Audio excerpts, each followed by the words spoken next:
အခုဗီဒီယိုလေးကတော့ Devious storyline ကိုဆော့ပြပေးထားတဲ့ဗီဒီယိုလေးပဲဖြစ်ပါတယ်။အခုဗီဒီယိုလေးကတော့ part 2 ဗီဒီယိုလေးပေါ့နော်။ Devious storyline ကအရင်ရှိရတဲ့အတွက် part 1နဲ့ part 2ဆိုပြီးတော့ခွဲပေးထားပါတယ်။အခုဗီဒီယိုလေးကတော့ part 2 ဗီဒီယိုလေးပါ။ Devious storyline ကိုဆော့မယ်ဆိုလို့ရှိရင်အရင်ဆုံးပထမဆုံးအနေနဲ့ first day ကိုအရင်ဆုံးဆော့ရပါမယ်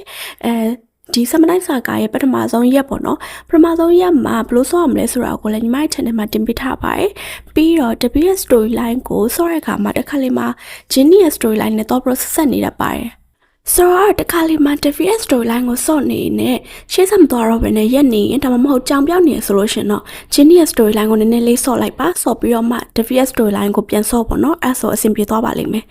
Okay အရင်ပြီးတော့ part 1မှာတော့အင်းနုံကတဗီနဲ့တူတူရေချိုးခွင့်ရသွားခဲ့ပြီပေါ့နော်အဲ့လိုရေချိုးခွင့်ရပြီးတဲ့နောက်မှာတော့2ရက်3ရက်လောက်အိတ်လိုက်ပါအိတ်ပြီးတော့လို့ရှိရင်ညကျရင်ဒီလိုပြပါလိမ့်မယ်သူအိတ်လို့မပြောဘူးပေါ့နော်အဲ့တော့အိမ်အောက်ထပ်ကိုဆင်းပြီးတော့နော်တို့နွေနွေလေးတစ်ခွက်လောက်သွားတောက်မယ်ဆိုပြီးတော့သူပြရပေါ့နော်အဲ့မှာမိကဘကန်နဲ့ဝင်လာတယ်အိတ်မှာပဲတဗီနဲ့တွေ့ရပေါ့နော်တဗီကလည်းအိတ်မပြောတဲ့အတွက်ဆေးတောက်နေရတယ်အဲ့ဒါကိုအင်းနုံကမြင်သွားရပေါ့နော်မြင်သွားပြီးတော့တဗီနဲ့စကားပြောနေတာပေါ့နော်အဲ့နောက်မှာတဗီကသူနဲ့တူတူအိတ်ဖို့ခေါ်ပါတယ်အဲ့တော့တူတူလိုက်သွားပြီးတော့အိတ်မယ်ပေါ့နော်အဲ့မှာ Vitamin နဲ့တူတူအိတ်ခွင့်ရအစင်းလေးရပါတယ်ပြီးတော့နောက်ထပ်အိတ်စင်းပြီးသွားပြီဆိုလို့ရှိရင်3-5ရက်လောက်စတိုက်အိတ်လိုက်ပါ3-5ရက်လောက်စတိုက်အိတ်ပြီးသွားပြီဆိုလို့ရှိရင်တော့ဖုန်းထဲက note ထဲမှာသွားပြီးတော့ကြည့်ပါမယ်အဲ့မှာရေးထားတာက Devi ကသူအတူတူအိတ်ရတယ်လို့မျိုးပျော်ရလားမသိဘူးလို့ရေးထားတာပေါ့နော်ဆိုတော့အဲ့လိုမျိုးလေးမြင်ပြီဆိုလို့ရှိရင်တော့ညနေခင်းကိုကြော်လိုက်ပါကြော်ပြီးသွားလို့ရှိရင်မိဘကန်နဲ့သွားမယ်ပေါ့နော်ဆိုတော့ညနေခင်းကြော်လိုက်မယ်ပြီးတော့အောက်ထပ်ကိုဆင်းလာရပေါ့နော်ဆင်းလာတော့မိဘကန်နဲ့မတဲရောနဲ့စကားပြောနေတန်ကြားရဲဆိုပြီးတော့ဝင်ကြည့်လိုက်တော့သူ့ရဲ့တဗီရဲ့ညီမပေါ့နော်တဗီရဲ့ညီမနဲ့ပြောနေတာတွေ့ရပါတယ်အဲ့နေရာလေးမှာသူတို့ပြောနေဥစ္စာလေးနည်းနည်းကြော်လိုက်ပါတယ်တကယ်သူတို့နှစ်ယောက်ကအိမ်နိုးရဲ့အကြောင်းပြောနေကြတာပေါ့နော်တဗီကမူးနေရလဲပါရင်ပါမှာပေါ့ကြည့်ရတဗီကရှက်နေပုံရရမယ်တနည်းကတော့အိမ်နိုးနဲ့ပတ်သက်ပြီးတော့သူတို့နှစ်ယောက်ကအားပေးရပုံပါပဲသူတို့နှစ်ယောက် relationship ကိုအားပေးရပုံပေါ့နော် Devi နဲ့ Inno နဲ့ relationship ကိုတနည်းကတော့အားပေးရပုံပဲဆိုတော့အိတ်လိုက်ပါမယ်အိတ်အခန်းပြီးတော့လို့ရှိရင်ပြီးတော့နောက်နေ့မနက်မှာနှုတ်ထဲမှာကြည့်လိုက်ပါမယ်နောက်ထပ်မှကြည့်တော့ခုနကပြောသလိုပဲဒန်နီယယ်ကဒဗီနဲ့ငါရဲ့ကိစ္စတွေကိုအားပေးရပုံပဲလို့ပြထားရပေါ့နော်အဲ့လိုပြထားလို့ရှင်တော့3ရက်လောက်အိတ်လိုက်ပါအိတ်ပြီးတော့နောက်ထပ်မှကြည့်တော့ဒဗီကဒန်နီယယ်အကြံပေးသလိုမျိုးမြန်လုံးမလားမသိဘူးလို့ရေးထားတွေ့ရပေါ့နော်အဲ့လိုမျိုးပြပြီးဆိုလို့ရှင်ညနေဘက်ကိုကြော်လိုက်ပါဒါလေးတွေကအသိမှတ်ထားမဲ့ဥစ္စာလေးပေါ့နော်အဲ့လိုမြင်ပြီဆိုတာနဲ့ကျွန်တော်ဘာမှမတွေးနဲ့တော့ညနေဘက်ကိုပဲကြော်လိုက်တော့ညနေဘက်ကိုကြော်ပြီးသွားလို့ရှိရင်အခန်းရဲ့ပြုံထွက်ပါမယ်အဲ့ဒီမှာတဗီနဲ့ဂျင်းနီနဲ့ရန်ဖြစ်နေကြတာကိုသူကြားပါလိမ့်မယ်ပြီးလို့ရှင်တော့တဗီကသူနဲ့စကားပြောရပေါ့နော်ဂျင်းနီအကြောင်းနဲ့ပတ်သက်ပြီးတော့ပြီးလို့ရှင်တော့အောက်ထပ်ကိုဆင်းသွားပြီးတော့သူတို့ညအတူတူ TV ကြည့်ကြပါမယ်အဲ့မှာဆင်းထပ်ပြီးတော့ရရပေါ့နော်ဒါရအော်တိုဖြစ်မှာပေါ့ပြီးသွားလို့ရှိရင်တော့အခန်းကိုပြန်ပါမယ်အခန်းကိုပြန်ပြီးတော့ပေါ်တော့ကိုတက်တဲ့အခါမှာ Devi နဲ့ Ginny နဲ့ရဖြစ်နေကြတာထပ်ပြီးကြားပါလိမ့်မယ်ခုနကဆင်းကို Ginny ကမြင်သွားတာပေါ့နော်မြင်သွားတော့သူကလည်းတော်ပါတော့ဒါလာမပြောမနေပါနဲ့တော့ Devi ကလည်းရှက်ပြီးတော့ဘယ်လိုဖြစ်သွားမှမသိဘူးဆိုတော့ရှင်းပြနေတာပေါ့နော်ဒါပေမဲ့ Inno ကတော့အဲ့ဒီမှာဝင်မပါတော့ကိုကိုပြန်ပြီးတော့အိတ်လိုက်ပါမယ်အခန်းကိုပြန်ပြီးတော့ပြီးတော့တခုခုမထူချသေးသေး3-5ရက်လောက်စတိုက်အိတ်လိုက်ပါမယ်ဒီမှာတော့ထူချရပေါ့နော် Devi ကိုရိုင်းကသူ့ရဲ့အခန်းထဲကိုလာတာပါအိတ်မှာပဲဆင်းထပ်ပြီးတော့ရရပေါ့နော်အိတ်ဆင်းရပြီးတော့လို့ရှိရင်တော့Devi ရဲ့နောက်ကိုလိုက်တော့ပါမယ်ဆိုတော့သူ့ရဲ့နောက်ကိုလိုက်တော့မယ်ပေါ့နော်အောက်ထပ်ကိုဆင်းလာပါမယ်ပြီးတော့Devi ရဲ့အခန်းထဲကိုတော့ပါမယ်Devi အဆင်ပြေလားဘာညာဆိုတော့မင်းနေရပေါ့နော်အဲ့ညလေးနည်းနည်းကြော်လိုက်ပါမယ်ဒီနေရာမှာတော့ horror scene ရမှာပေါ့နော်ဒါတွေကစတိုက်ဖြစ်မှာပါတပီနဲ့တူ TV ကြည့်ရစင်ပြီးသွားလို့1ရက်2ရက်နေလို့ရှိရင်ဒါတွေဖြစ်မှာပေါ့နော်တကယ်တော့ဒါကတပီကသူ့ကိုစနေရလဲမဟုတ်သလိုအပြင်မှာတကယ်ဖြစ်နေရလဲမဟုတ်ဘူးသူကအိမ်မက်နေရပေါ့နော်အဲ့ပြီးသွားတော့ဖုန်းထဲကနှုတ်ထဲမှာသွားပြီးတော့ကြည့်ပါတယ်အဲ့မှာဒီလိုမျိုးရေးထားရပေါ့နော်ဒီမှာသူက quest အရာဆိုလို့ရှိရင်အိမ်တော့ဘာလို့ပြောထားတာမဟုတ်ဘူးဆိုတော့ဘာလို့မှမသိရတဲ့အတွက်အောက်ထပ်ကိုဆင်းလာပြီးတော့ဘာတွေထူးခြားရှိလဲဆိုတော့မြို့ကန်ထဲကိုသွားကြည့်ပါရယ်အဲ့မှာမြို့ကန်ထဲမှာတဗီနဲ့ဂျင်းနီနဲ့ထပ်ပြီးတော့စကားပြောနေကြတာတွေ့ရပေါ့နော်ဒါပေမဲ့ဒါကတဗီရဲ့ storyline နဲ့မှာပါတော့မဟုတ်ဂျင်းနီရဲ့ storyline နဲ့တော့ပြဆက်တာဖြစ်နိုင်တယ်ပြီးတော့မြို့ကန်ထဲကိုထမင်းစားကန်ထဲဝင်ပြီးတော့တဗီနဲ့ဆက်ပြီးတော့စကားပြောရပေါ့နော်ပြီးတော့ဘာမှလည်း trade to လုပ်စရာမရှိဘူးခိုင်းထားလည်းမရှိရတဲ့အတွက်အခန်းကိုပြန်ပြီးတော့အိတ်လိုက်ပါမယ်အိတ်လိုက်တာကောင်းတယ်ပေါ့နော်ပြီးတော့ဖုန်းနဲ့နှုတ်ထဲမှာသွားကြည့်တော့ဒီမှာထူးခြားပြရပေါ့နော် တ David ဒီနေ့ဘာလို့မလဲမသိဘူးဆိုတော့ပြထားရဲဆိုတော့အဲ့လိုပုံစံမျိုးပြထားပြီဆိုလို့ရှိရင်များသောအားဖြင့် David က shopping mall သွားတာများရပါတော့ဆိုတော့ shopping mall တူသွားမယ်ဆိုတော့အောက်ဆင်းလာတဲ့ခါမှာပဲဖြစ်ချင်တော့ David နဲ့မတိုးပဲနဲ့ Jenny ရဲ့ storyline နဲ့တော့ဆက်ပြီးတော့ Jenny နဲ့တိုးပါရဲဆိုတော့သူချောဆွဲရခံရပြီးတော့ Jenny နဲ့ပဲ shopping mall ကိုထွက်လာခဲ့ပါတယ်အိမ်မှာပဲ Grace နဲ့တွေ့ရပါတော့ဒါက Jenny ရဲ့ storyline နဲ့ဆက်နေတဲ့ဥစ္စာအဲသူတို့လေပေါ်နေတဲ့ဥစ္စာလေးကိုကြော်လိုက်ပါမယ်Jenny ကစားကြဲမှုနဲ့တာတဲ့ရပါတော့ Grace နဲ့ကြောင့်တိတ်မတဲ့ဘူးဘာလို့လဲမသိဘူးအဲ့ဒါကလည်း Grace ကတဲ့ Grace ကသဘောကောင်းနေပေါ့နော် Jenny ကဒါ Grace ကိုမတဲ့ရပြီးလို့ရှင်တော့သူတို့လေပေါ်တာပြီးသွားပြီဆိုလို့ရှင်ပေါ်ရက်ကိုတက်ပြီးတော့ pink short ရဲဝင်လိုက်ပါမယ်ပြီးလို့ရှင်စကားပြောရတယ်ကြော်ပြီးသွားလို့ရှိရင်ဒီနေရာကအယုတ်ကလေးကိုနှိပ်လိုက်ပါဒီနေရာမှာတော့ညီမကအယုတ်ကိုနှိပ်ပြီးရဲ့နေရာကိုပြထားတာပေါ့နော်စင်တာဖြတ်မှာဆိုတဲ့အတွက်အဲ့နေရာလေးကအယုတ်ကလေးကိုနှိပ်လိုက်ပါပြီးလို့ရှင်အိမ်ပြန်လာခဲ့ပါဒီမှာတော့နှုတ်ထဲမှာသွားကြည့်တော့ညီမတို့ David နဲ့မတွေ့ရတော့ပါဘူး David က shopping mall ရောက်နေပြီပေါ့နော်အဲ့တော့အိတ်လိုက်ပါမယ်အဲ့ပြီးတော့နောက်နေ့မနက်မှာတော့ဒီပြတဲ့ဥစ္စာတွေကတိတ်အရေးမကြီးပေါ့နော် Jenny နဲ့ပတ်သက်ပြီးတော့တွေးနေရဆိုတော့David နဲ့ပတ်သက်ပြီးတော့ဘာလို့အောင်မလဲဆိုတာသိဖို့အတွက်နှုတ်ထဲမှာသွားကြည့်တော့ခုနကတိုင်းပြရဲသူဒီနေ့ဘာလို့မလဲမသိဘူးဆိုတော့ပြရဲပေါ့နော်ဆိုတော့အောက်ထပ်ကိုဆင်းလာခဲ့ပါမယ်ဒါပေမဲ့ David ကိုမတွေ့သေးဘူးပေါ့နော်ပုံမှန်ဆိုလို့ရှိရင် David ကလှီကားရင်းလေးမှာထိုင်နေတွေ့ရမှာအဲ့ဒီတော့မတွေ့သေးသေးအိတ်လိုက်သွားကြည့်လိုက်လုပ်ပါမယ်အောက်တော့ကိုသွားကြည့်ရဲဒီနေ့မှလည်းမတွေ့သေးဘူးဆိုတော့အိတ်လိုက်ပါမယ်ပြီးတော့နောက်နေ့မနက်ထပ်ပြီးတော့သွားကြည့်မယ်ဒီခါမှတော့တွေ့ပါပြီ David ကိုနှိပ်လိုက်ပါDavid နဲ့စကားပြောမယ်ပေါ့နော် morning David ဘာညာပေါ့ shopping mall ကိုသွားမလို့လားပေါ့ဒီခါမှသူမလိုက်တော့ပါဘူးလေအိမ်မှာပဲစောင့်နေပါမယ်ဘာညာလို့ပြောရမယ် David ကလိုက်ခဲ့ပါရပါတယ်လို့ပြောတဲ့အတွက်စတိုကန်နဲ့သွားမယ်ပြီးတော့ကားလေးကိုနှိပ်လိုက်ပါကားရစောင့်နေမယ်ပေါ့နော်ပြီးလို့ရှိရင်တော့သူတို့ညအတူတူ shopping mall ကိုထွက်လာခဲ့ပါမယ်ဒီနေရာမှာတော့ David ကမျက်နှာတိတ်မကောင်းဘူးပေါ့နော် shopping mall မသွားသေးဘဲနဲ့ဒီသူတို့မြို့မှာရှိတဲ့တောင်ကုန်းထိပ်ကလေးကိုသွားပြီးတော့သူတို့နှစ်ယောက်အကြောင်းနေဆွေးနွေးကြတာပေါ့နော်ပြောကြတာပေါ့သူတို့နှစ်ယောက်နဲ့ပတ်သက်ပြီးတော့ပြောတဲ့ခါမှာတော့အင်းတော့ကောင်းကောင်းနှစ်သိမ့်ပေးလိုက်နိုင်တယ်ပေါ့နော်အဲ့မှာပဲဆင်းဖြစ်ပါတယ်ဒီခါမှာတော့သူတို့နှစ်ယောက်ပြောရင်းနဲ့ shopping mall ကိုသွားလို့ရသွားပြီပေါ့နော်ပြီးနောက်မှာတော့သူတို့ရေ shopping mall ရဲ့ဟိုကလောက်လိုက်တရားလောက်လိုက်ပြီးလို့ရှင်ထုံးစံတိုင်းပဲကျွတ်ပစ်ကိုသွားရဲဒါရအော်တိုဖြစ်မဲ့ကိစ္စတွေပေါ့နော်ပြီးလို့ရှင်တော့ David ကရေကိုးဝဆောင်နေပါတော့ try ကြည့်တယ်အဲ့ပြီးသွားတဲ့နောက်မှာတော့သူတို့နှစ်အတူတူအိမ်ပြန်လာခဲ့ကြပါတယ်ဆိုတော့ဒီနေရာမှာ David နဲ့သူ့ရဲ့ကြားကအဆင်ပြေ case တွေကိုသူရှင်းလိုက်နိုင်ပေါ့နော် David မျက်နှာမကောင်းဖြစ်နေတဲ့ case တွေကိုလည်းသူရှင်းလိုက်နိုင်ပြီအဲ့နောက်မှာတော့အိတ်လိုက်ပါမယ်အိတ်ပြီးတော့လို့ရှိရင်နောက်ထပ်4-5-6ရက်လောက်စတိုက်အိတ်လိုက်ပေါ့နော်ထူးခြားမဖြစ်သေးသေး4-5-6လောက်စတိုက်အိတ်ပြီးနောက်မှာတော့ဒီလိုမျိုးထူးခြားလေးပြပါတယ်အဲ့ဒါကတော့ရေကစားနေတဲ့အတန်တွေအပြင်ဘက်ကနေကြားရတာပေါ့နော်ပြမမဘာရေးစုညနေရလည်းမသိဘူးဒီလိုမျိုးဆက်ထားမယ်ဆိုလို့ရှင်တော့အိမ်နီးချင်းတွေတော့အိမ်မြပဲနဲ့နှုတ်ကုံတော့မှာပဲငါသွားကြည့်အောင်မယ်ဆိုပြီးတော့သူသွားကြည့်ရပေါ့နော်အင်းတို့သွားကြည့်မယ်ဆိုတော့အပြင်ဘက်ကိုထွက်လာခဲ့ပါမယ်ပြီးတော့အောက်ထပ်ကိုဆင်းမယ်မိဘကနေကိုသွားမယ်ပြီးလို့ရှင်ထမင်းစားကနေကိုထပ်သွားမယ်ပြီးလို့ရှင်ရေကူးတဲ့နေရာကိုလှမ်းကြည့်မယ်ပေါ့နော်အဲ့မှာပဲ David နဲ့ Daniel နဲ့ဆင်းလေးကိုတွေ့ရပါတယ်ဒီနေရာမှာလည်းစဉ်းစားဖြစ်ထားပါတယ်အဲ့မှာဒနီယယ်ကဘာလုပ်လဲဆိုတော့ David ရဲ့အင်ကြီးကိုယူသွားတာအင်းတော့ပြီးတော့အကူကြီးတောင်းလေဆိုပြီးတော့အင်ကြီးမသွားတာပေါ့နော်အဲ့မှာ David ပြန်လာတော့အင်းတော့ကလည်းဘာလို့မသိဘူးခုံအောက်ထဲဝင်ပုန်းနေရပေါ့နော်ဒါပေမဲ့ David ကမြင်သွားတယ်သူ့ရဲ့အင်ကြီးကိုသွားယူပေးပါလားပေါ့နော်အင်ကြီးဆိုညဝေအင်ကြီးပေါ့နော်ဒီနေရာမှာတော့ David ရဲ့ညဝေအင်ကြီးကနေရာအနှံ့မှာဖြစ်နိုင်ပါတယ်ခုနကရေကူးကန်ပေးမှလည်းဖြစ်နိုင်တယ်လို့အိမ်ထဲကနေရာတိုင်းမှာလည်းဖြစ်နိုင်တယ်အပေါ်ရက်ကရေချိုးတဲ့ရေချိုးခန်းထဲမှာလည်းရှိနိုင်တယ်ပေါ့နော်ဒါကတော့ကိုကလိုက်ရှာမှာပါအိမ်ရဲ့အနေအနှံ့ကိုလိုက်ရှာမှာပေါ့နော်ဒီမှာတော့ David ရဲ့အခန်းထဲကိုအရင်ဆုံးသွားကြည့်ပါမယ်ဆိုတော့ David ရဲ့အခန်းထဲဝင်လိုက်ပေါ့နော်ဖြစ်ချင်တော့ကံကောင်းထောက်မှသွားနေပဲတစ်ခါတည်းပြီးတော့တွေ့ပါတယ် David ရဲ့ညဝတ်ကလေးကိုယူလာခဲ့ပါမယ်ယူလာပြီးတော့သူ့ရဲ့ပိုင်ရှင်စီကိုသွားပေးမယ်ပေါ့နော် David ကတော့ခုနကထမင်းစားကန်းထဲမှာပေါ့နော်အိမ်ညာကိုသွားပြီးတော့ပေးမယ်ဒီမှာစကားပြောတဲ့နေရာတွေကိုနည်းနည်းကြော်ထားပါတယ်ပြီးလို့ရှိရင်အခန်းထဲကိုပြန်ပြီးတော့အိပ်ပါမယ်ဒီမှာအိမ်နုံကအခန်းထဲကိုပြန်ပြီးတော့အေးဆေးအိပ်ပျော်နိုင်သွားပြီမဲ့တပီကတော့အိပ်လို့မပြောဘူး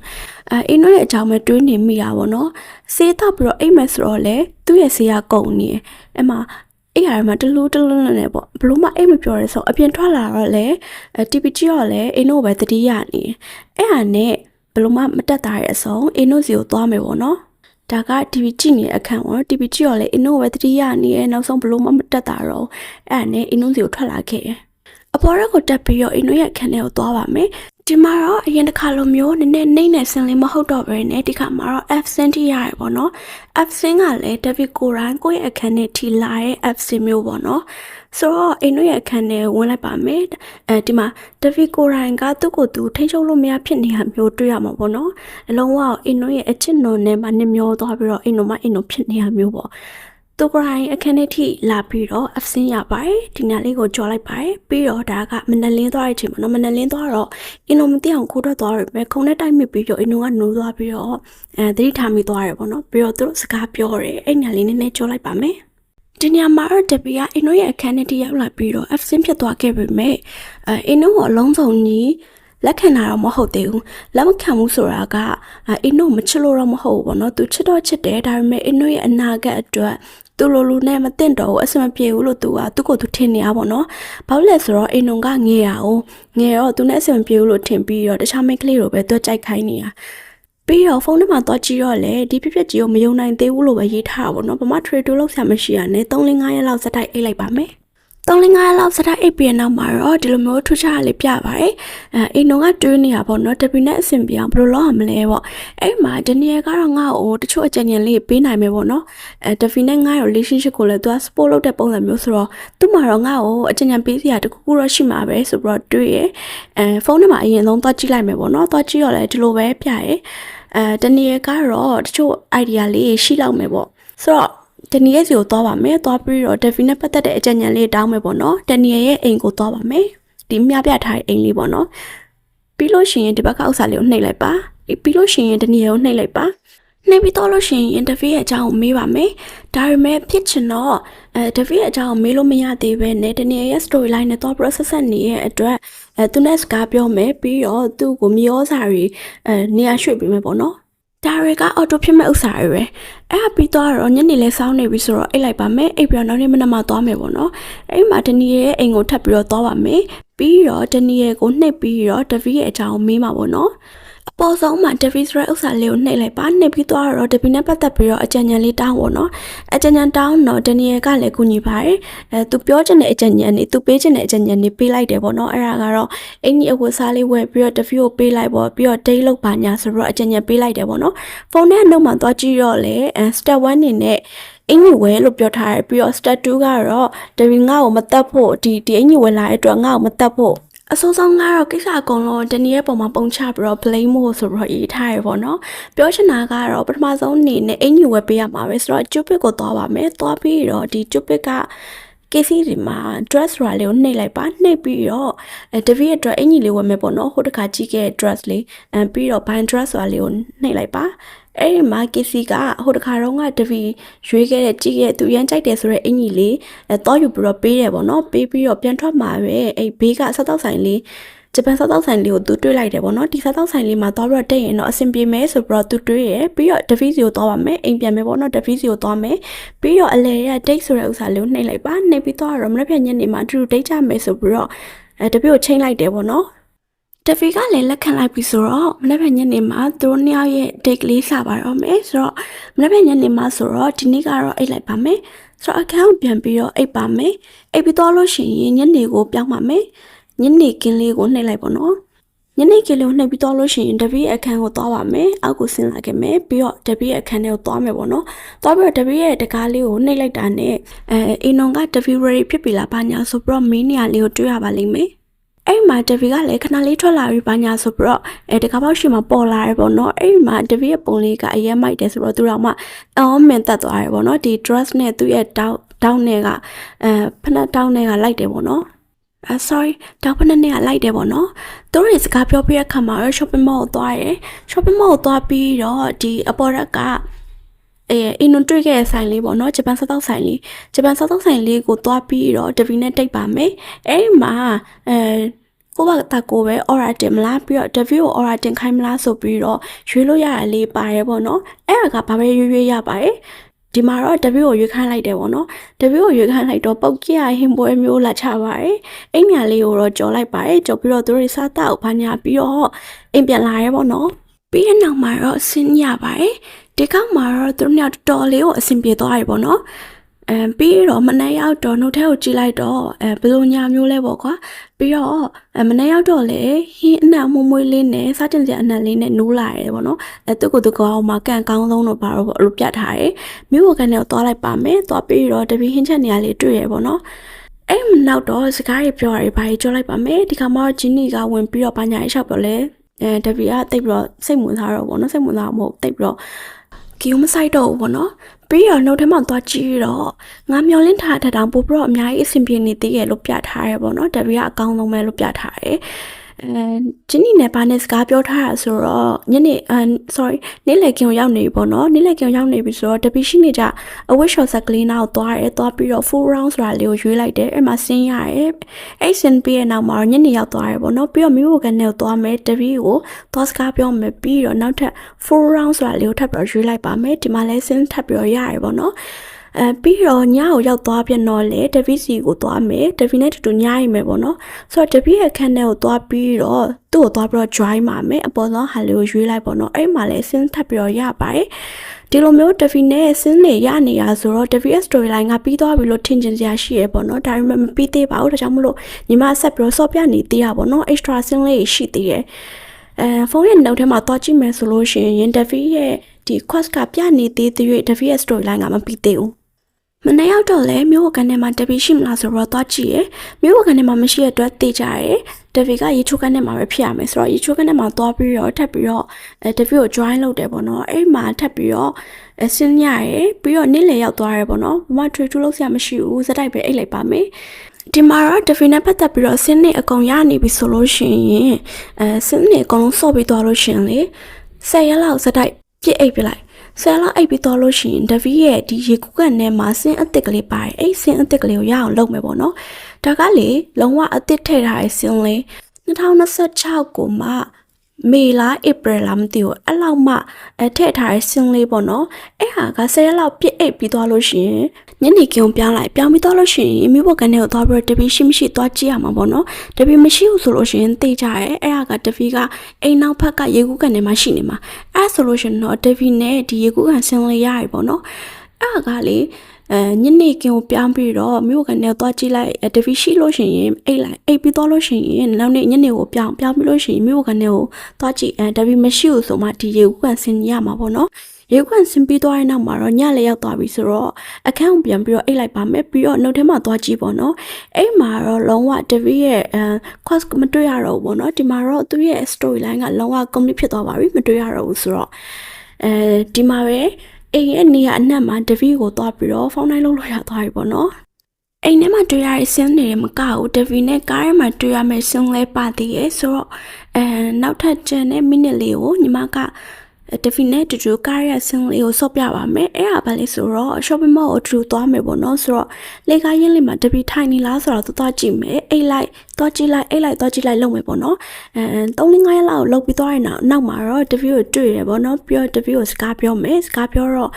တူတူ join လုပ်လို့ရမလားပေါ့နော်တူတူ shopping mall သွားလို့ရမလားလို့မေးတော့တဖီကလည်းသွားမယ်လို့ပြောတဲ့အတွက် let's go ဆိုတာလေးကိုနှိပ်လိုက်ပါမယ်ပြီးလို့ရှိရင်သူတို့ညအတူတူ shopping mall ကိုထွက်လာခဲ့ပါမယ်ပုံမှန်လိုပဲပေါ့နော် shopping mall ကိုသွားမယ်ပြီးတော့အိမ်နွန်သွားခြင်းတဲ့နေရာတွေကိုလည်းတပီကလိုက်ပို့တယ်အပြန်မှာတော့သူတို့ကားထဲမှာဆင်းရတယ်ပေါ့နော်ဒီမှာတော့ကားထဲကဆင်းအစ်စ်ကလေးပေါ့ဒါဆိုလို့ရှိရင်တော့တပီရဲ့ storyline ကလုံးဝ complete ဖြစ်သွားပြီပေါ့နော်တပီရဲ့ storyline လုံးဝအပီတီဆော့ပြီးသွားပါပြီတပီနဲ့ပတ်သက်ပြီးတော့အိမ်ရဲ့နေရာအနှံ့မှာချက်ကြည့်ဖို့တော့မမေ့နဲ့ပေါ့နော်ရှာဝါတွေကဆင်းမှာဆိုလို့ရှိရင်ဒီရေချိုးကနေဆင်းမှာဆိုလို့ရှိရင် F ဆင်းမှာတော့မှပဲသူကမတူညီရဲ့နှစ်မျိုးထည့်ပေးထားတွေ့ရတယ်ပေါ့နော်ဆိုတော့အိမ်ရဲ့နေရာအနှံ့မှာတပီနဲ့ဆင်းလေးတွေဖန်တီးကြည့်ပါပြီးတော့နောက်ထပ်မှာလည်း game developer က tv နဲ့ပတ်သက်တဲ့ extra ဆင်းလေးထပ်ပြီးတော့ထည့်ပေးဖို့ရှိရလို့ပြောထားပါတယ်ထပ်လာခဲ့လို့ရှင်လည်းညီမထပ်ပြီးတော့ channel မှာတင်ပေးထားပါမယ်ရှင်အားလုံးပဲ see you ပါ